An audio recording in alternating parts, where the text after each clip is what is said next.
ఆదికాండంలో ఏదోని తోట యొక్క వాతావరణం గురించి మనం నేర్చుకుంటూ ఉన్నాం. ఏదోని తోటలో దేవుడు మానవుని బాధ్యత కలిగిన వానిగా ఏర్పాటు చేశాడు. మానవుని సహవాసం కోరాడు దేవుడు.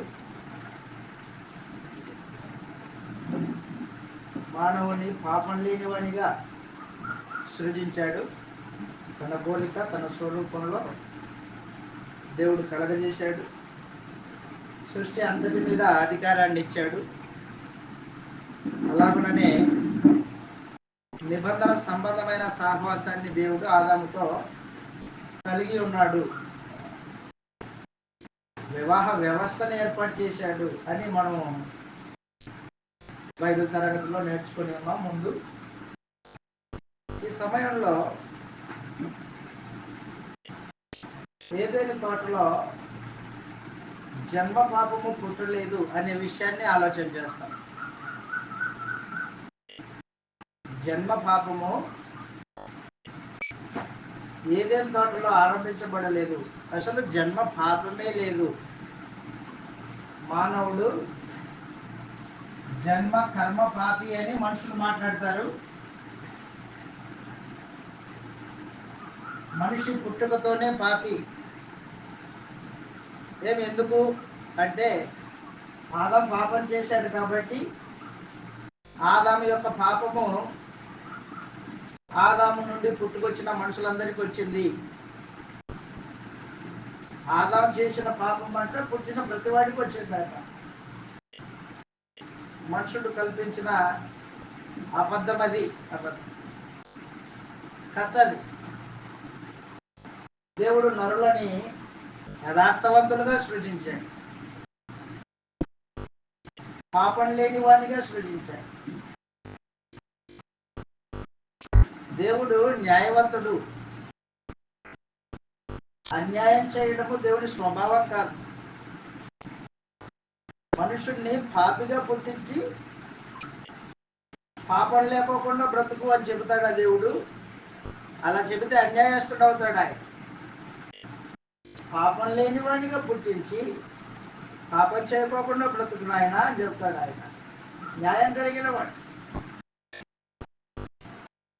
ఆదాము చేసిన పాపం వలన మనుషులందరూ పాపులుగా చేయబడ్డారు అని లోకంలో జన్మ పాపము గురించిన ఒక తప్పుడు సిద్ధాంతం ఏర్పాటు చేయబడింది.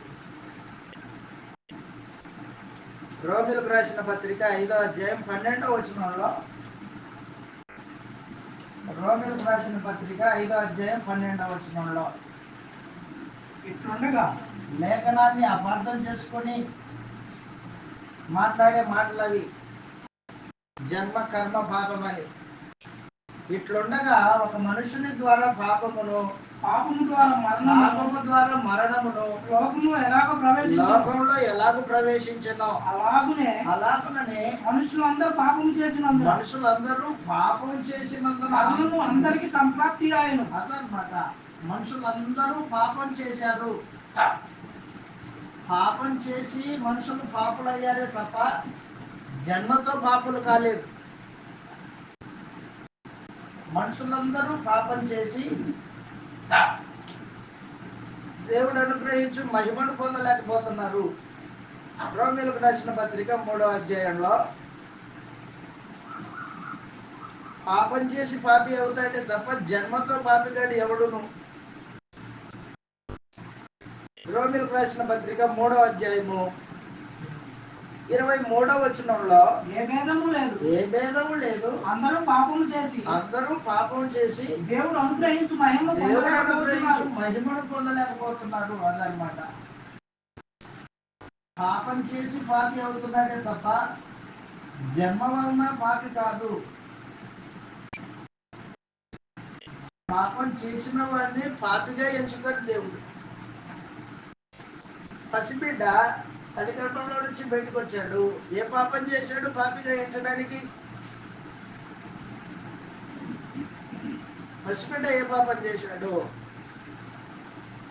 వాళ్ళ తల్లిదండ్రులు చేసిన పాపము, వాళ్ళ తల్లిదండ్రులు చేసిన పాపము పసిబిడ్డ మీద వేయడము న్యాయమా అన్యాయమా?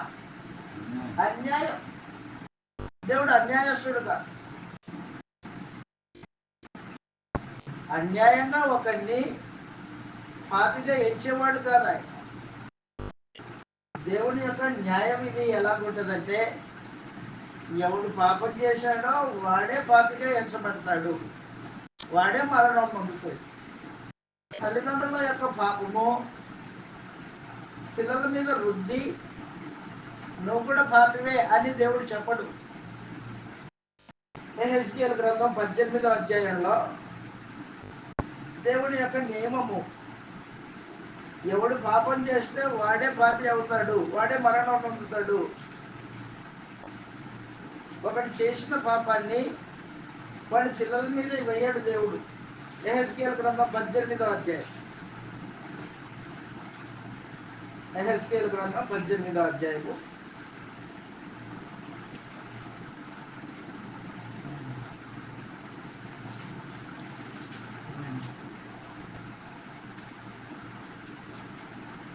25వ వచనం నుంచి చదువుతాం. అయితే యెహోవా మార్గము న్యాయం కాదని మీరు చెప్పుచున్నారు. ఇశ్రాయేలులారా నా మాట ఆలకించుడి. నా మార్గం న్యాయమే. మీ మార్గమే కదా అన్యాయమైనది. మీ మార్గమే కదా అన్యాయమైంది. నీతిపరుడు తన నీతిని విడిచి పాపం చేసిన ఎడల అతడు దానిని బట్టి మరణము నొందును. తన పాపము చేయట బట్టియే కదా అతడు మరణము నొందును. మరియు దుష్టుడు తాను చేయుచు వచ్చిన దుష్టత్వం నుండి మరలి నీతి న్యాయములు జరిగించిన ఎడల తన ప్రాణాన్ని రక్షించుకొనును. అతడు ఆలోచన చేసుకొని తాను చేయుచున్న అతిక్రమం అన్నిటినీ చేయకోకుండా అతిక్రమ క్రియలను చేయక మానిన కనుక అతను మరణం పొందడు. అవశ్యంగా తప్పకుండా బతుకుతాడు అని చెప్పి. పాపం చేసిన వాడే మరణం పొందుతాడు, పాపం చేయని వాడు మరణం పొందడు అని చెప్పాడు. 20వ వచనం చదువుతాం. యెహెజ్కేలు గ్రంథం 18వ అధ్యాయము 20వ వచనంలో పాపం చేయువాడే మరణం పొందును. తండ్రి యొక్క దోష శిక్షను తండ్రి యొక్క దోష శిక్షను కుమారుడు మోయట లేదని కుమారుని దోష శిక్షను తండ్రి మోయడు. నీతిపరుని నీతి అనీతిపరునికే చెందును. దుష్టుని దుష్టత్వము ఆ దుష్టునికే చెందును. ఎవడు దుష్టత్వం జరిగిస్తాడో ఆ దుష్టత్వపు యొక్క శిక్ష వాడికే వస్తుంది. ఆ బిడ్డకి వాడి కుమారుడికి రాదు. తల్లిదండ్రుల యొక్క శిక్ష పాపము బిడ్డల మీద పడదు. తల్లిదండ్రుల యొక్క దోషము బిడ్డల దోషంగా దేవుడు ఎంచడు. అలా ఎంచితే దేవుడు అన్యాయస్తుడు అవుతాడు. కాబట్టి దేవుడు ఆయన యొక్క నియమం ఏంటంటే, పాపం చేసిన వాడే పాపి. తల్లిదండ్రుల యొక్క పాపము పిల్లల మీద పడదు. కానీ మనుషులు అపార్థం చేసుకొని లేఖనాన్ని రోమీయులకు రాసిన పత్రిక 5వ అధ్యాయం 14వ వచనంలో మనుషులు అపార్థం చేసుకున్నారు. రోమీయులకు రాసిన పత్రిక 5వ అధ్యాయం 14వ వచనంలో అయినను ఆదాము చేసిన అతిక్రమం పోలి, అదిగో ఆదాము చేసిన అతిక్రమమును పోలి పాపము చేయని వారి మీద కూడా ఆదాము మొదలుకొని మోసే వరకు మరణం ఏలెను. ఈ మాటను ఆధారం చేసుకున్న వాళ్ళు ఆదాము చేసిన పాపము బోలి పాపం చెయ్యని వారి మీద కూడా మరణం ఏలింది కదా. ఇదిగో భౌతికంగా మనుషులు చచ్చిపోతున్నారు కాబట్టి జన్మ కర్మ పాపం ఉంది అంటున్నారు అన్నమాట. పాపం వలన వచ్చిన జీతము మరణం. ఏ మరణం అది? ఆత్మ సంబంధమైన మరణం. మనం ఇందాక చూసుకున్నాం. దేవునితో సహవాసం తెగిపోవడం, అది దేవుని వలన కలుగు జీవనంలో నుంచి వేరైపోవడం, అది భౌతికమైన చావుగా. పసిబిడ్డ అనారోగ్య పరిస్థితిని బట్టి చనిపోయాడు. చనిపోతే అదిగో బిడ్డ చనిపోయాడు. బిడ్డ చనిపోయాడంటే వాళ్ళ తల్లిదండ్రులు చేసిన పాపమే. ఆ బిడ్డ గుడ్డివాడిగా పుట్టాడు. వాళ్ళ తల్లిదండ్రులు చేసుకున్న పాపం రాది అంటాడు మనుషుడు. తల్లిదండ్రుల పాపము బిడ్డల మీద వేసి అన్యాయస్తుడు కాదు దేవుడు. అన్యాయస్తుడు కాదు. దేవుని యొక్క సృష్టి నీకు అర్థం కావడానికి బిడ్డలు గుడ్డివారిగాను పుట్టడం అనేది జరుగుతుంది. రెండు ప్రకృతిలో ఉన్న కాలుష్యాన్ని బట్టి, తల్లి గర్భంలో ఉన్న వాతావరణాన్ని బట్టి బిడ్డలు వైకల్యం కలిగిన వాళ్ళుగా పుడతారు. అంతే తప్పించి తల్లిదండ్రులు చేసిన పాపము వారి మీద పడదు. ఒక రోజున యేసుప్రభు దగ్గరికి ఒక కేసు తీసుకొచ్చాడు. శిష్యులు మాట్లాడుతున్నారు. యోహాను సువార్త 9వ అధ్యాయం 1వ వచనం నుంచి చదువుతాం.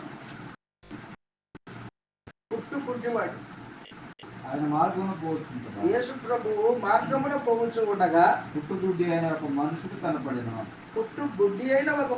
కనపడెను. ఆయన శిష్యులు బోధకుడా వీడు గుడ్డివాడై పుట్టుటకు అదనమాట. వీడు గుడ్డివాడై పుట్టుటకు ఎవడు పాపం చేసను వీడా వీడిని కన్నవారా అని ఆయన అడుగగా యేసు వీడైనను వీని కన్నవారైనను పాపం చేయలేదు గాని దేవుని క్రియలు వీని యందు ప్రత్యక్షపరచబడుటకే వీడి గుడ్డివాడుగా పుట్టెను. అదనమాట. దేవుని క్రియలు వాడి యందు ప్రత్యక్షపరచబడడానికి కార్యక్రమాలు జరిగాయి. అంతే తప్పించి వాళ్ళ తల్లిదండ్రులు చేసిన పాపం వలన వాడు గుడ్డివాడే పుట్టలేదు. వీడైనాడు వీడి తల్లిదండ్రులైనాడు పాపం చేయలేదు. దేవుని క్రియలు ప్రత్యక్షపరచబడటానికే కార్యక్రమం జరిగింది అని చెప్పారు. నిర్గమకాండం 3వ అధ్యాయంలో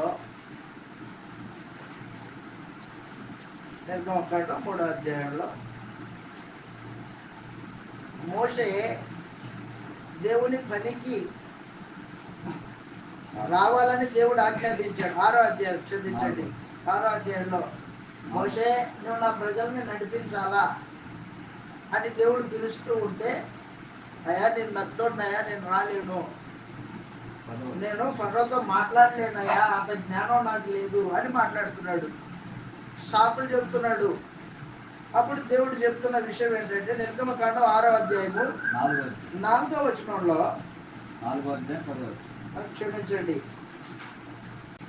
4వ అధ్యాయం 10వ వచనం.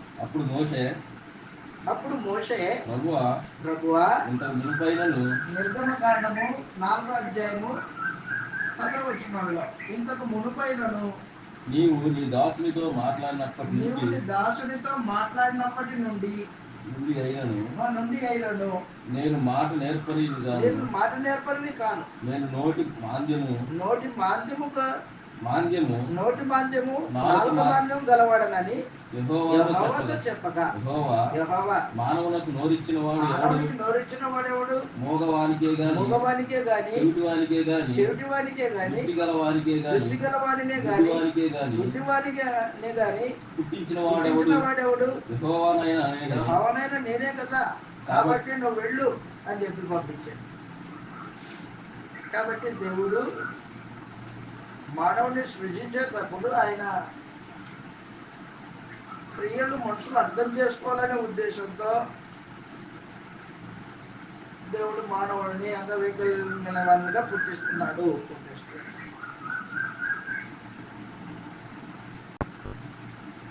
వాడు ఏదో పాపం చేశాడని కాదు, వాళ్ళ తల్లిదండ్రులు పాపం చేశాడని కాదు. ఒకవేళ అలా చేస్తే దేవుడు అన్యాయస్తుడు అవుతాడు. ఒకరి పాపానికి ఇంకొకరిని శిక్షించడం అనేది అన్యాయం. ఫస్ట్ తల్లిదండ్రులు పాపం చేస్తే బిడ్డను శిక్షించడం దేవుడికి అన్యాయమైన కార్యక్రమం. అది ఎవరి పాపం వాడి మీదే. గ్రంథంలో ఇంకా ఏం చెప్పాడంటే, ఎవడు ద్రాక్షకాయలు తింటాడో వాడి పళ్ళే పొలుస్తాయని చెప్పాడు. గ్రంథము తల్లిదండ్రులు ద్రాక్షకాయలు తినగా పిల్లల పండ్లు పులుస్తాయా? కానీ మీరేమంటారు? పిల్లల పండ్లు పులుస్తాయి అంటారు. మీరు అన్యాయం మాట్లాడుతున్నారు అన్నాడు దేవుడు. ఇర్మియా గ్రంథం 8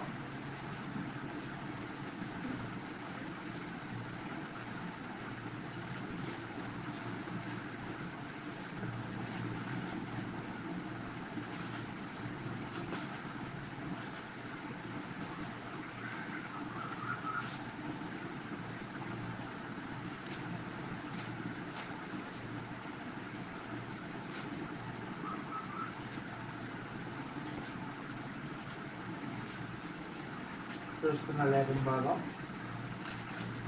ఇర్మియా గ్రంథము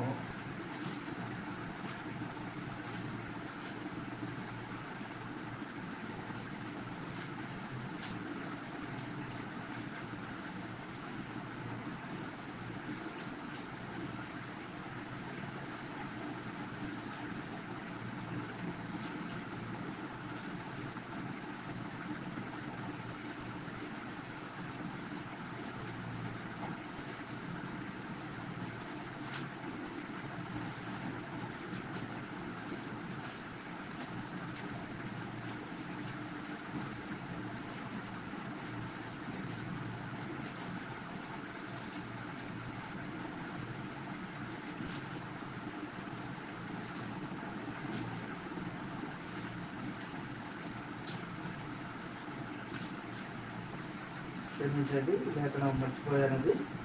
అయితే ఈ విషయం గుర్తుపెట్టుకోండి. తల్లిదండ్రులు ద్రాక్షకాయలు తింటే పిల్లల పండ్లు పులియవు.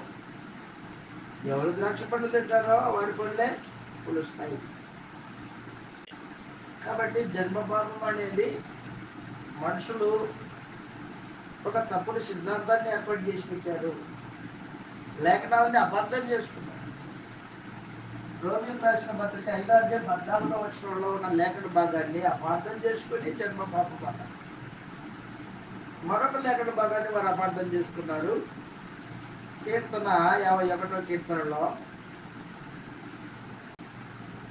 దావీదు పలికిన మాట, దావీదు పాపిగా ఉండి పలికిన మాట, అది పరిశుద్ధుడిగా ఉండి పలికిన మాట కాదు. కీర్తన 51 కీర్తన 3వ వచనం నుంచి చదువుతాం. నా అతిక్రమములు నాకు తెలిసే ఉన్నవి. నా పాపం ఎల్లప్పుడూ నా ఎదుటనున్నది. నీకు కేవలము నీకే విరోధముగా నేను పాపం చేసి ఉన్నాను.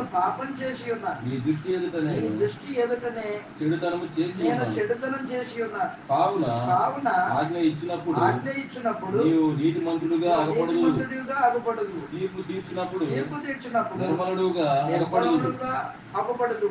నేను పాపంలో పుట్టినవాడు. మాట అట్లైన్ చేసుకోండి. నేను పాపంలో పుట్టినవాడను. పాపంలోనే నా తల్లి నన్ను గర్భమున ధరించెను. నీవు అంతరంగములో సత్యము కోరుచున్నావు. ఆంతర్యమున నాకు జ్ఞానం తెలియజేయుదు. నేను పవిత్రుడగునట్లు సోపుతో నా పాపము పరిహరింపుము. హిమము కంటేను నేను తెల్లగా నుండినట్లు నీవు నన్ను కడుగుము. చాలు. వాస్తవానికి ఈ లేఖన భాగాన్ని అబద్ధం చేసుకొని మనుషులు ఏం చేశారంటే, ఇదిగో నేను పాపంలో పుట్టిన వాడను, పాపంలోనే నా తల్లి నన్ను గర్భమున ధరించింది, కాబట్టి నేను తల్లి గర్భంలోనే పాపిని అనే సిద్ధాంతాన్ని మనుషులు మొదలుపెట్టారు. అసలు సమయం ఏంటి, సందర్భం ఏంటి, ఎవరు చెప్పారు ఈ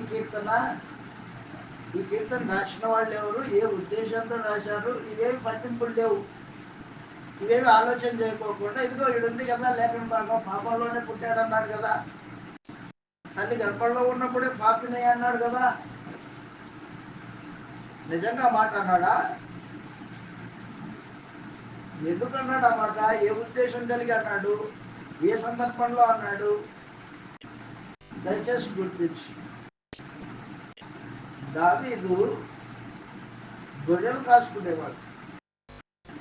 దేవుడు గొర్రెలు కాసుకునేవాడిని తీసుకొని వచ్చి తన ప్రజలైన ఇశ్రాయేలీల మీద రాజుగా చేశాడు. దావీదు నా ఇష్టానుసారుడైన మనుషుడు అని బిరుదు కూడా ఇచ్చాడు దావీదు. అయితే దావీదు ఏం చేశాడంటే, ఒక రోజున తన పొరుగువాని భార్యను తీసుకొని వ్యభిచారం చేశాడు. వ్యభిచారం చేసి ఆ వ్యభిచారాన్ని కప్పిపుచ్చుకోవడానికి నరహత్య చేశాడు. పొరుగువాడిని చంపేయించాడు సైన్యంలో. తప్పు, తాను చేసిన పాపము మాసిపోతుంది అనుకున్నాడు.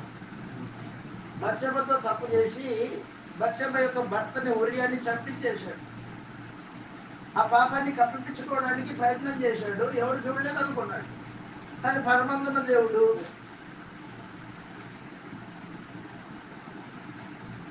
దావీదుని గద్దించాడు. తన ప్రవక్తని పంపించి, దావీదా, నువ్వు చేసింది తప్పు.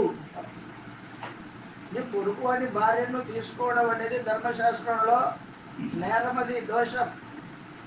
నీ పొరుగు అని దాన్ని దేన్ని ఆశించకూడదని ధర్మశాస్త్రం చెప్తుంది. కానీ నువ్వు తప్పు చేశావు. నరహత్య చేయకూడదని ధర్మశాస్త్రం చెప్తుంది, కానీ నువ్వు నరహత్య చేశావు.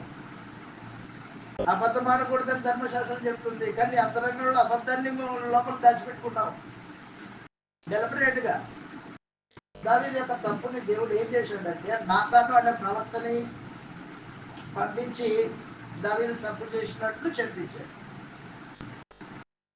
అప్పుడు దావీదు సిగ్గుపడి,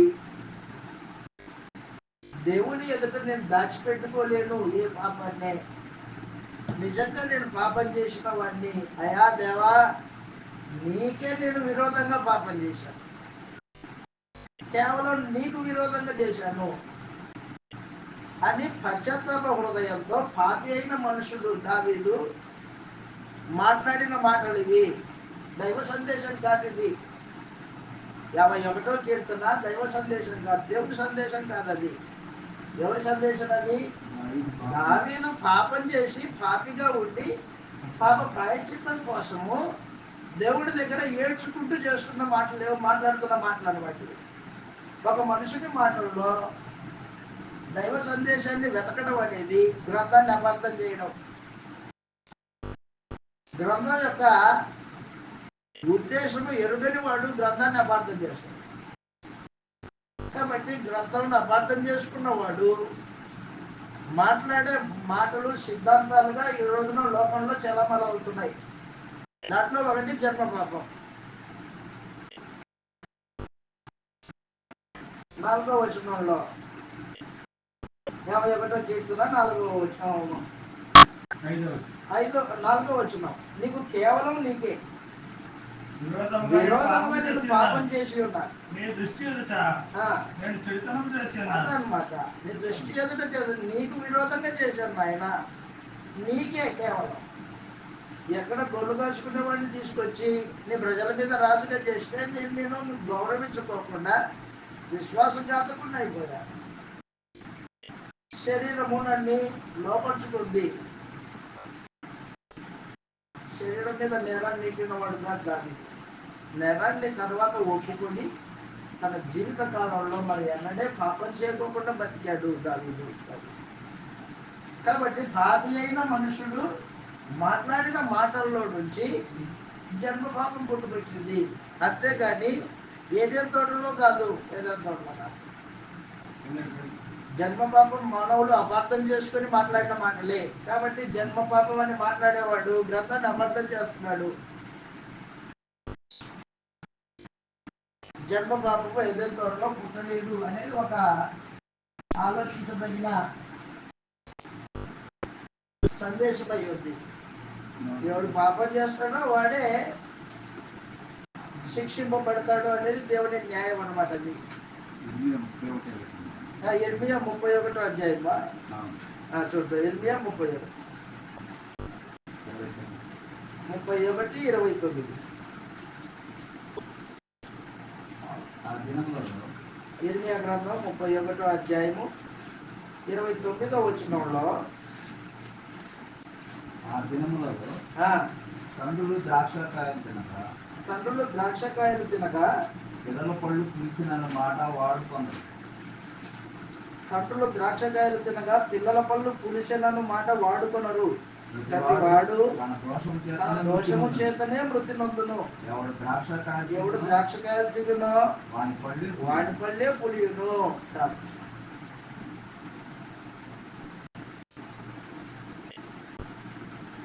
ఎవడు ద్రాక్షకాయలు తింటాడో వాడి పండ్లే పులుస్తాయి. అంతే తప్పించి తల్లిదండ్రులు తింటే పిల్లల పండ్లు పులవు, పిల్లలు తింటే తల్లిదండ్రులకి పండ్లు పులవు. ఎవడు పాపం చేస్తే వాడికి శిక్షిస్తాను అని దేవుని యొక్క నియమం ఏర్పాటు చేసి పెట్టారు. అంతేకాని జన్మ పాపం అనేది అది తప్పుడు సిద్ధాంతం. ఏదైనా తోటలో మరొక ప్రాముఖ్యమైన విషయాన్ని ఆలోచన చేద్దాం. ఏదైనా తోటలో పాప మరణముల నియమము ఏర్పాటు చేయబడింది. పాప మరణముల నియమం.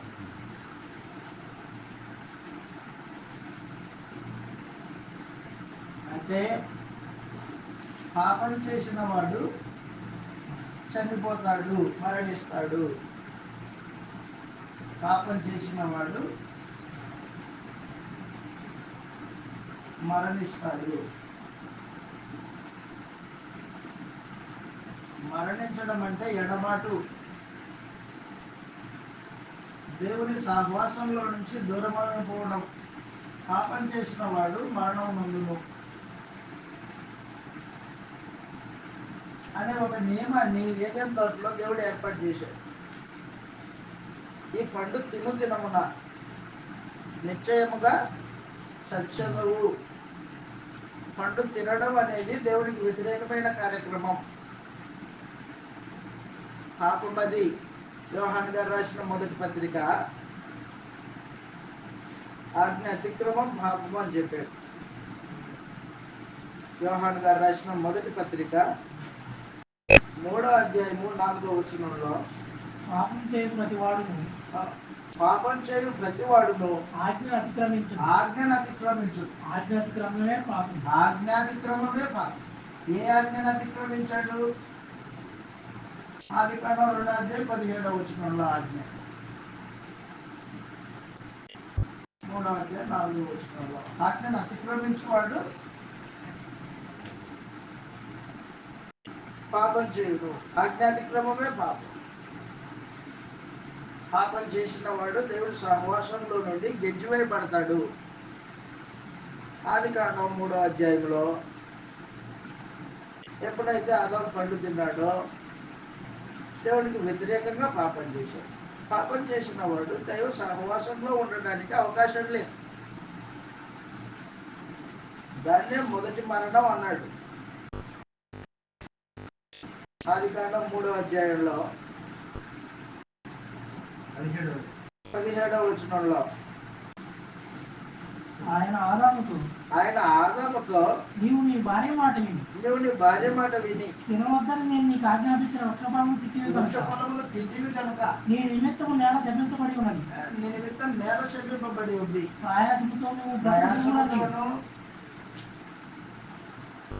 ప్రయాసముతో నువ్వు బ్రతుకు దినములన్నీ ఆ పంట తిందు.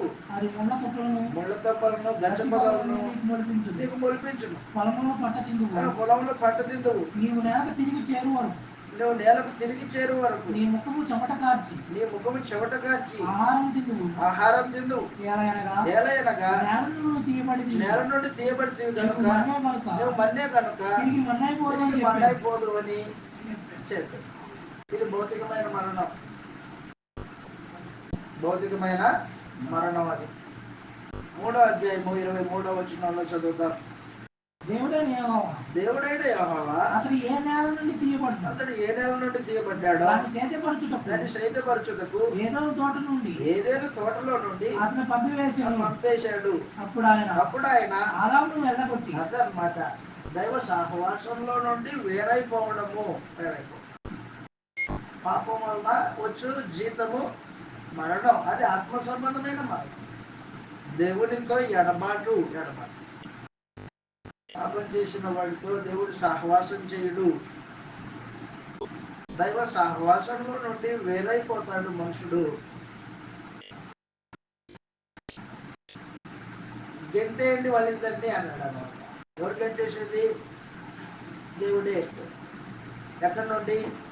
దైవ సహవాసంలో నుండి, దేవుని సన్నిధిలో నుండి, దేవుని వలన కలుగు జీవనంలో నుండి.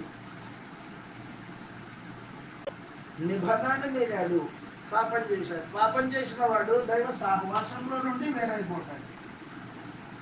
దైవ సహవాసం, దేవుని సన్నిధి, దేవుని సన్నిధిలో నుండి, దేవుని వలన కలుగు జీవనంలో నుండి, దేవుని వలన కలుగు జీవనంలో నుండి వేరు చేయబడ్డాడు. దాన్నే పాపం వలన వచ్చు జీతము మరణము అన్నాడు. ఆత్మ సంబంధమైన మరణం అది, భౌతికమైన మరణం కాదు. భౌతికమైన మరణము వాస్తవానికి దేవుడు మానవుడిని సృజించినప్పుడే ఏర్పాటు చేసి పెట్టాడు. పాపం వలన వచ్చిన జీతము మరణం అంటే అది భౌతికమైన మరణం కాదు. దేవుడు ఈ లోకాన్ని చేసిన తర్వాత మానవుడిని చేసేటప్పుడే, మట్టి నుండి మానవుడిని తయారు చేసినప్పుడే భౌతికమైన మరణం ఉంది. నరులారా తిరిగి రండినే ఆహ్వానం ఉంది. భూమి మీద శాశ్వత కాలం ఉండడానికి ఏర్పాటు చేయబడలే. దేవుడు మానవుడిని భూమి మీద శాశ్వత కాలం బతకాలని ఏర్పాటు చేయలేదు దేవుడు. నరులారా తిరిగి రండి అనే ఆహ్వానం ఉంది. ఆహ్వానం అయితే పాపం చేసిన తర్వాత దాన్ని వెల్లడి పరిచాడు. ఆదాము, నువ్వు మన్ను కనుక మన్ను అయిపోతావు అని చెప్పాడు. అంతే తప్పించి పాపం వలన భౌతికమైన మరణం రాలా. పాపం వలన వచ్చే మరణము ఆత్మ సంబంధమైన మరణం. అది దైవ సహవాసంలో నుండి దూరమైపోవడం, దేవుడి సన్నిధిలో నుండి గెట్టివైపడడం, దేవుడి వలన కలుగు జీవనంలో నుండి వేరైపోవడం. అది పాపం వలన పాప మరణముల నియమము. రోమీయులకు రాసిన పత్రిక 8వ అధ్యాయము 1వ వచనంలో యేసు ప్రభు ఏదైనా తోటలో ప్రారంభమైన పాప మరణముల నియమము నుండి విడిపించడానికి కొత్త నిబంధన ఏర్పాటు చేసి పెట్టాడు. ఒకడు పాప మరణం నియమం నుండి విడిపింపబడి జీవనంలో ప్రవేశించాలంటే కొత్త నిబంధన కిందికి రావాలి. రోమీయులకు రాసిన పత్రిక 8వ అధ్యాయం 1వ వచనంలో, కాబట్టి ఇప్పుడు రోమీయులకు రాసిన పత్రిక 8వ అధ్యాయం 1వ వచనం, కాబట్టి ఇప్పుడు క్రీస్తు యేసునందు ఉన్నవారు ఏ శిక్షా విధి లేదు. క్రీస్తు యేసునందు జీవమిచ్చు ఆత్మ యొక్క నియమం, పాప మరణం నియమం నుండి నన్ను విడిపించెను. జీవమునిచ్చు ఆత్మ యొక్క నియమం.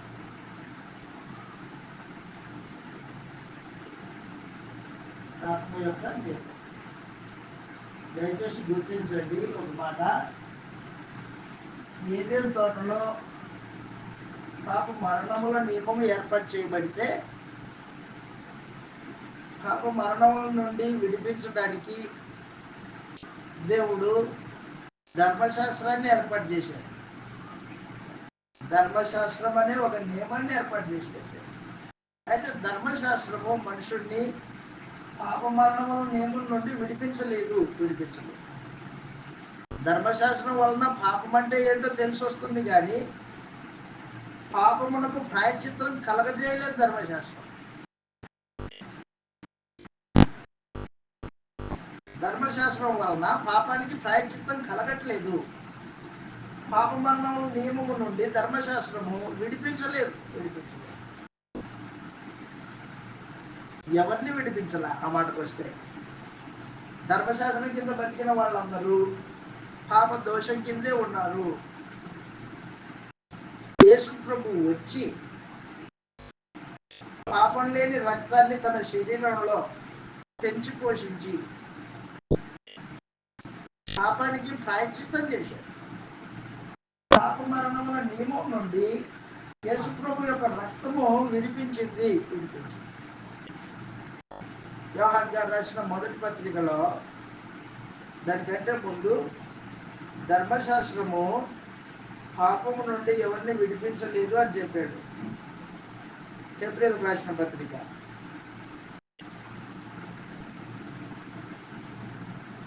10వ అధ్యాయం మొదటి 2 వచనాల్లో ధర్మశాస్త్రము రాబోచున్న మేలు ఛాయగలదేగా, రాబోచున్న మేలుల ఛాయగలదియే గాని ఆ వస్తువుల నిజ స్వరూపము కలది ఆ కాదు. వస్తువుల నిజ స్వరూపం కలిగింది కాదు. ఆ యాజకులు ఏటేట ఎడతెగకుండా, అదిగో ఆ యాజకులు ఏటేటా ఎడతెగకుండా అర్పించు ఒకటే విధమైన బలుల వలన వాటిని తెచ్చువారికి ఎన్నడూ సంపూర్ణ సిద్ధి కలగజేయనేరదు. సంపూర్ణ సిద్ధి కలుగజేయనేరదు. అదిగో కాబట్టి ధర్మశాస్త్ర సంబంధమైన బలుల వలన ఎవడే పాప ప్రాయశ్చిత్తం పొందలేడు. జంతు బలి రక్తము మానవుని పాపానికి ప్రాయశ్చిత్తం చేయలేదు. సొలొమోను మందిరాన్ని కట్టించినప్పుడు ఎన్ని వేల జంతువుల్ని బలిచ్చాడో, రక్తం ఏరులై పారింది యెరూషలేము వీధుల్లో, కానీ పాప ప్రాయశ్చిత్తం జరగదు.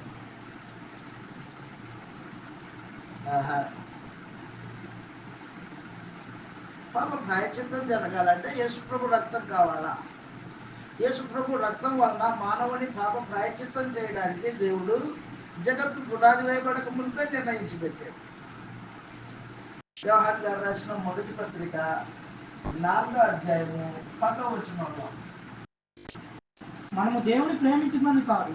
యోహాన్ గారు రాసిన మొదటి పత్రిక 4వ అధ్యాయం 10వ వచనంలో, మనం దేవుని ప్రేమించితిమని కాదు, తానే మనల్ని ప్రేమించి మన పాపములకు ప్రాయశ్చిత్తమై ఉండడానికి తన కుమారుని పంపాడు.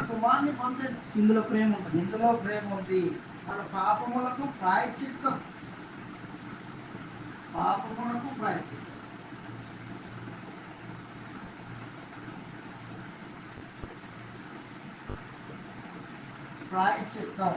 ప్రాయశ్చిత్తం అంటే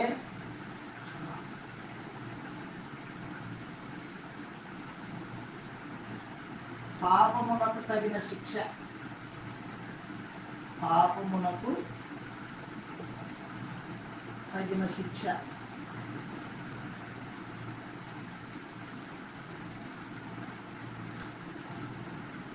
మనుషులందరూ పాపం చేసి మరణానికి లోనై ఉన్నారు. దైవ సహవాసం కోల్పోయి ఉన్నారు. పాపానికి శిక్ష విధింపబడాలి. పాపానికి శిక్ష విధింపబడితే మనుషుడు పాప ప్రాయశ్చిత్తం పొందుతాడు, పాపానికి క్షమాపణ పొందుతాడు, పాపానికి పరిహారం జరుగుతుంది. ఆ శిక్ష దేవుడు మనుషులందరూ చేసిన పాపానికి శిక్ష మనుషులందరి మీద వేయకోకుండా యేసు ప్రభు శరీరం మీద వేశాడు అన్నమాట. యేసు ప్రభు శరీరం మీద మనుషులందరి పాపములకు శిక్ష విధించాడు.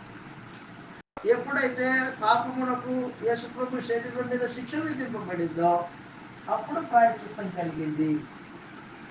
పాప మరణముల నియమం నుండి విడుదల పొందారు. ఆ విషయాన్ని అపోస్తలుడైన పౌలు రోమీయులకు ఉత్తరం రాస్తూ తెలియజేశాడు. 8వ అధ్యాయం 1వ వచనం నుంచి మరొకసారి రోమీయులకు రాసిన పత్రిక 8వ అధ్యాయం 1వ వచనం నుండి, కాబట్టి ఇప్పుడు క్రీస్తు యేసునందున్న వారికి ఏ శిక్షా విధి లేదు. క్రీస్తు యేసునందు జీవమునిచ్చు ఆత్మ యొక్క నియమము పాప మరణముల నియమం నుండి నన్ను విడిపించెను. పాప మరణముల నియమం నుండి నన్ను విడిపించింది. ఎట్లనగా అదిగో ధర్మశాస్త్రం దేన్ని చేయజాలకపోయిందో దాన్ని దేవుడు చేసాడు. ధర్మశాస్త్రం ఏం చేయలేకపోయింది? పాప మరణముల నియమం నుండి విడిపించలేకపోయింది. దాన్ని దేవుడు చేసెను. యేసు ప్రభు యొక్క శిలువ మరణం ద్వారా దేవుడు చేసిన కార్యక్రమం చెప్తున్నాడు. దేవుడు చేసిన శరీరమును అనుసరించి ఆత్మను అనుసరించి నడుచుకోను, ఆత్మను అనుసరించి నడుచుకోను, మన యందు ధర్మశాస్త్ర సంబంధమైన నీతి విధి నెరవేర్చబడవలనని పాప పరిహారము నిమిత్తము దేవుడు తన సొంత కుమారుడిని పాప శరీరాకారంతో పంపి ఆయన శరీరమునందు పాపములకు శిక్ష విధించాను. అదన్నమాట. యేసు ప్రభు శరీరమునందు పాపానికి శిక్ష విధింపబడింది. ఎప్పుడైతే పాపానికి శిక్ష విధింపబడిందో అప్పుడు పాప మరణముల నియమము కొట్టివేయబడింది. పాపం చేసిన వాడు శిక్ష నుండి తప్పించుకునే ఏర్పాటు చేశాడు. పాపం చేసిన వాడు జీవం పొందుకొని యేసు ప్రభువు ద్వారా జీవం పొందుకునే ఏర్పాట్లు చేయబడ్డాయి. అదే జీవం ఇచ్చు ఆత్మ యొక్క నియమం, కొత్త నిబంధన. కాబట్టి కొత్త నిబంధన కిందకి వచ్చిన వాడు పాపమరణం నియమం నుండి విడిపింపబడతాడు. ధర్మశాస్త్రం కింద బతికేవాడు ధర్మశాస్త్రానుసారంగా పండుగలు పబ్బాలు చేసుకుంటూ గుడారాల పండుగ అనేవాడు పాపంలోనే నిలిచి ఉన్నాడు. గుంటూరు ప్రాంతంలో ఎక్కువ అవి ధర్మశాస్త్రానుసారంగా గుడారాల పండుగ, ఆ పండుగ, ఈ పండుగ, అభిషేక తైలం పండుగ. మా దగ్గర గుర్తు దగ్గర జరిగే కార్యక్రమాలు అభిషేక తైలం పండుగ, ధర్మశాస్త్ర సంబంధమైన కార్యక్రమాలు, పండుగలు ఆచరించేవాడు క్రీస్తునందు లేడు. క్రీస్తునందు లేకపోతే వాడి పాపానికి ప్రాయశ్చిత్తం జరగలేదు. జరగకపోతే వాడు శిక్షా విధిలోనే ఉన్నాడు. క్రీస్తు యేసునందు ఉన్నవాడికి ఏ శిక్షా విధి లేదు. ధర్మశాస్త్రం కింద ఉన్నవాడికి శిక్షా విధి ఉంది. కాబట్టి రోమీయులకు ఉత్తరం రాస్తూ ఏం తెలియజేశాడు అనమాట, ధర్మశాస్త్రాన్ని బట్టి అతిశయిస్తున్న వాళ్ళకి విషయం చెప్పాడు. ధర్మశాస్త్రము లోపం కలిగింది, దాని వలన పాపమరణముల నియమం నుండి విడుదల పొందలేవు. క్రీస్తు యేసునందు జీవమిచ్చే ఆత్మ యొక్క నియమం, కొత్త నిబంధన పాపమరణం నియమం నుండి విడిపిస్తుంది. కాబట్టి క్రీస్తునందు విశ్వాసం ఉంచిన వాడు పాప ప్రాయశ్చిత్తం పొందాడు. ధర్మశాస్త్ర సంబంధమైన నీతి విధి యేసు ప్రభు శరీరం నందు నెరవేర్చబడింది. ఇప్పుడు క్రీస్తు యేసునందు ఉన్న వారికి ఏ శిక్షా విధి లేదు అని చెప్పేదన్నమాట. కాబట్టి ఏదైనా తోటలో ప్రారంభించబడిన పాప మరణముల నియమము క్రీస్తు యేసునందు ఆయన శరీరమందు పాపానికి శిక్ష విధింపబడిన కారణాన పాప మరణముల నియమం నుండి మనుషులకు విడుదల వచ్చింది. నువ్వు విడుదల పొందావా? పాప మరణముల నియమం నుండి విడుదల పొందావా? నీ పాపముడికి ప్రాయశ్చిత్తం కలిగినట్టు నీ అంతరంగంలో నీ అనుభవమేనా అది? నువ్వు నిర్దోషి అనే భావన విశ్వాసం ద్వారా నీ హృదయంలో కలిగి ఉన్నావా? రోమీయులకు రాసిన పత్రిక 4వ అధ్యాయంలో ముగించుకుందాం. మరలా వచ్చినప్పుడు సంగతులు ఆలోచన చేద్దాం. రోమీయులకు రాసిన పత్రిక 4వ అధ్యాయం 6వ వచనం నుండి ఆ ప్రకారం రోమీయులకు రాసిన పత్రిక 4వ అధ్యాయం 6వ వచనం, ఆ ప్రకారమే క్రియలు లేకుండా, అదనమాట, క్రియలు లేకుండా దేవుడు ఎవరిని నీతిమంతుడిగా ఎంచును ఆ మనుషుడు ధన్యుడని. ఇప్పుడు యేసు ప్రభువునందు విశ్వాసం ఉంచితే క్రియలు లేకుండా నీతిమంతుడు అవుతావు. విశ్వాసం వలన నీతిమంతుడు అవుతావు చెప్తున్నాడు. క్రియలు లేకుండా ఏ మనుషుడిని దేవుడు నీతిమంతునిగా ఎంచునో ఆ మనుషుడు ధన్యుడు. దావీదు కూడా ఈ ధన్యవచనం చెబుతూ ఉన్నాడు. అనగా తన అతిక్రమములకు పరిహారం నొందినవాడు, తన పాపములకు ప్రాయశ్చిత్తం నొందినవాడు ధన్యుడు. ప్రభు చేత నిర్దోషి అని ఎంచబడిన వాడు ధన్యుడు. ఈ ధర్మవచనము సున్నతి గలవారిని గూర్చి ఇశ్రాయేలీయుల గురించి చెప్పింది కాదు ఇది అన్నాడు. ఇశ్రాయేలుకు వచ్చిన సమాచారం కాదు ఇది. ఎవరైతే కృషి చేసుకుని విశ్వాసం ఉంచారో వారికి సంబంధించింది ఇది అన్నది. కాబట్టి క్రీస్తు రక్తం చేత మానవ ప్రాయచిత్తం జరిగింది. మీ పాపములకు ప్రాయచిత్తం కృష్ణుడు శరీరం మీద జరిగింది. పాపమరణం వల్ల నియమము నీ మీద ఏలుబడి చేయదు. కొత్త నిబంధన సంబంధివి నీవు. కొత్త నిబంధన నీ మీద ఏలుబడి చేయాల. కొత్త నిబంధన నీ మీద ఏలుబడి చేయాలంటే నువ్వేం చేయాలంటే విశ్వాసం కలిగిన వాడివై దేవుడి చేత నిర్దోషి అని ఎంచబడాలి. బాప్తిస్మం ద్వారా నీ పాపములకు ప్రాయచిత్తం కలగజేయబడింది. నిర్దోషివి. నిర్దోషిగా బ్రతకాల. బ్రతికినంత కాలం పాపానికి దాసుడు కాకుండా బ్రతకాలి.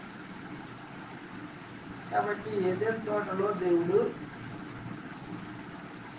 జన్మ పాపమును ఏర్పాటు చేయలేదు. జన్మ పాపము మనుషులు అపార్థం చేసుకుని వచ్చిందండి. లేఖనాలను అపార్థం చేసుకొని మాట్లాడేవాడు. ఆ మాటలను అనుసరించి బతికే వాళ్ళు కూడా నాశనానికి వెళ్తారు. రెండు ఏదైనా తోటలో పాప మరణముల నియమము ఏర్పాటు చేయబడింది. పాప మరణముల నియమం అంటే పాపం వలన మనుషుడు చనిపోవడం అంటే దైవ సహవాసంలో నుంచి నెట్టివేయబడడం, దేవుని సన్నిధికి దూరం అవ్వడం, దేవుని వలన కలుగు జీవనంలో నుండి వేరైపోవడం. అయితే యేసు ప్రభు భూమి మీదకి వచ్చి మనుషులందరి పాపముల కొరకు తాను తన శరీరం మీద పాపములు శిక్షను మోసుకొని శిక్ష అనుభవించాడు. ఎప్పుడైతే ఆయన శరీరం నందు పాపములకు శిక్ష విధింపబడిందో అప్పుడు మనుషులు పాప మరణం నుంచి విడుదల పొందే అవకాశం ఏర్పాటు చేశాడు దేవుడు. క్రీస్తు యేసునందు విశ్వాసం ఉంచడం చేత మనుషులు నీతిమంతులు అవుతారు, నిర్దోషులుగా ఎంచబడతారు. దేవుడు వారి పాపాలని జ్ఞాపకం చేసుకోడు. కాబట్టి ఏదైనా తోటలోనే ఉన్నాం, ఇంకా మనం అయిపోలే. ఏదో తోటి దాట్ల మధ్యాహ్నం వచ్చిన తర్వాత సంగతులు ఆలోచన చేద్దాం. అయితే జాగ్రత్తగా సంగతులు మీరు అర్థం చేసుకోవాలని నేను మనవి చేసుకోవాలి. ఇంతటితో ముగించుకుందాం. భోజనానికి వెళ్దాం. ప్రార్థన చేద్దాం. కరుణా సంపన్నుడు వగు మా ప్రియ తండ్రి, పరిశుద్ధుడు అయిన మా దేవ, శాశ్వతుడు సింహాసనాసీనుడకు తండ్రి, మీకు స్తోత్రాలు నాయన. మీ అనాది సంకల్పమును బట్టి స్తోత్రములు తండ్రి. జగత్తుకు